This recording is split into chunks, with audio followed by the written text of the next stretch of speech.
Welcome to the podcast of Her Substitute Husband, His Brothers.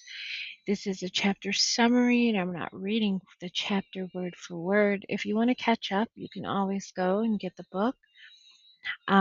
It's available for pre order now, but if you are a member or if you want to be a sneak reader, you can join us at the Literary World of Sylvia Hubbard at sylviahubbard.com and grab the book.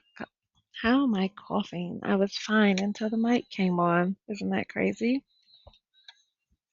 So, if you don't know who I am, I'm Sylvia Hubbard, author of of 65, over 65 dark romance and suspense books, and I'm also founder of Motown Writers Network. A lot of readers called me the literary cliffhanger queen, and a lot of stuff. I have a lot of awards. I'm an award-winning best-selling author. And yes, I decided to do this podcast to kind of give an overview of what I was thinking during that time and what was going on, but to also give you a summary and get you kind of hooked and say, hey, what's going on next? Let me go and read that. So, if you don't know what this book is about, Her Substitute Husband, His Brothers. It is one woman, three brothers, a marriage of convenience that becomes anything but, as Tori learns that in the Carter family, desire doesn't wait its turn. Now, I've spoken in the other two episodes about like why I decided to start this book. It had always been on my mind, but four people in the bed was like a challenge, and I always love challenges. In chapter 3, it's called "To Be Honest."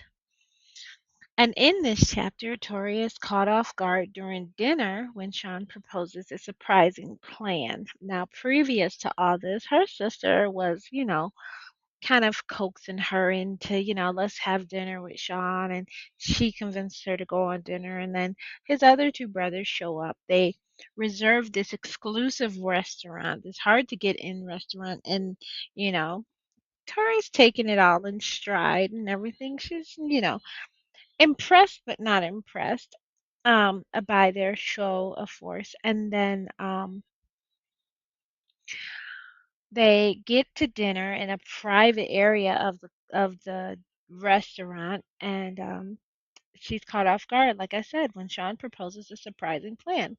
A fake marriage to help him secure a powerful position in the hospital that Tori's sister Malia believes will benefit them politically amidst a conservative board.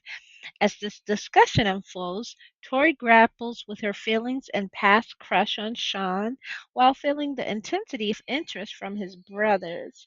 There's this scene when the quiet one, Duncan, like kind of presses his knee against hers under the table. It's subtle, but it's just indicated. So, Kevin and Duncan, despite her skepticism, with Malia revealing that the plan is to protect her from an ex boyfriend threatening to expose a recent affair, Tori considers the potential benefits of this arrangement for both family and career.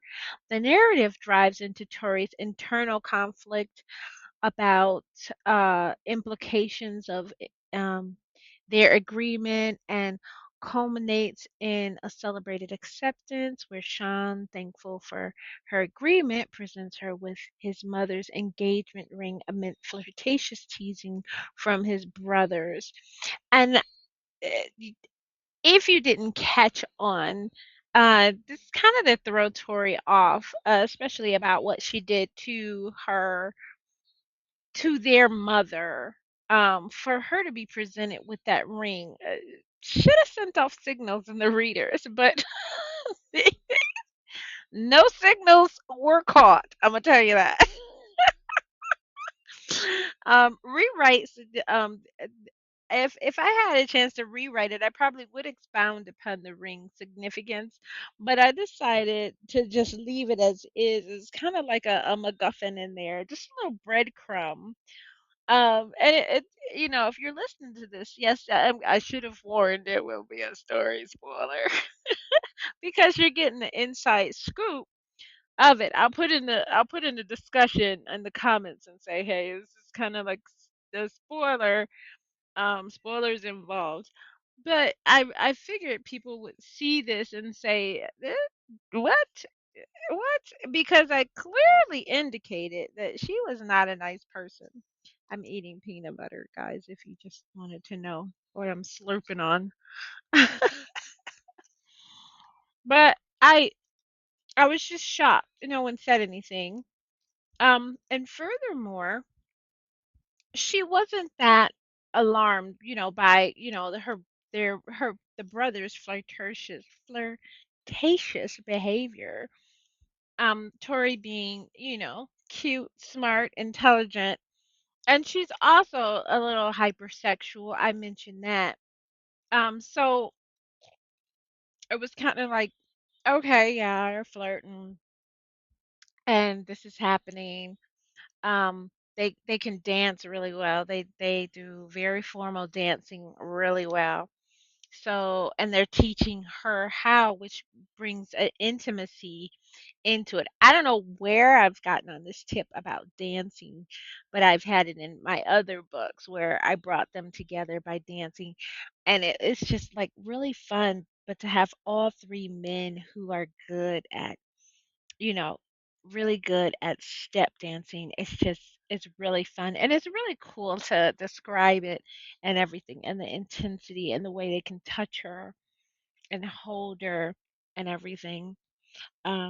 This chapter was fun. It was really fun, and I really enjoyed myself. I wouldn't change it for a bit, and I hope you enjoy it as well. So, uh, this is yeah, like I said, a short recording of chapter 3. It went really fast. It Like I said, this story kind of just flowed out of me, and I was really excited to be able to do this. So, yeah, don't forget to check out Her Substitute Husband, His Brothers. Even though I dropped that story spoiler, I hope you join me on the next episode of this podcast. You guys make sure you subscribe for updates. I'm going to try to get another chapter out this week. What's today? I'm going to get another chapter out this week. But yeah, it's going to be available. So I hope you get it while the price is low, because once it comes out, we are up in the price.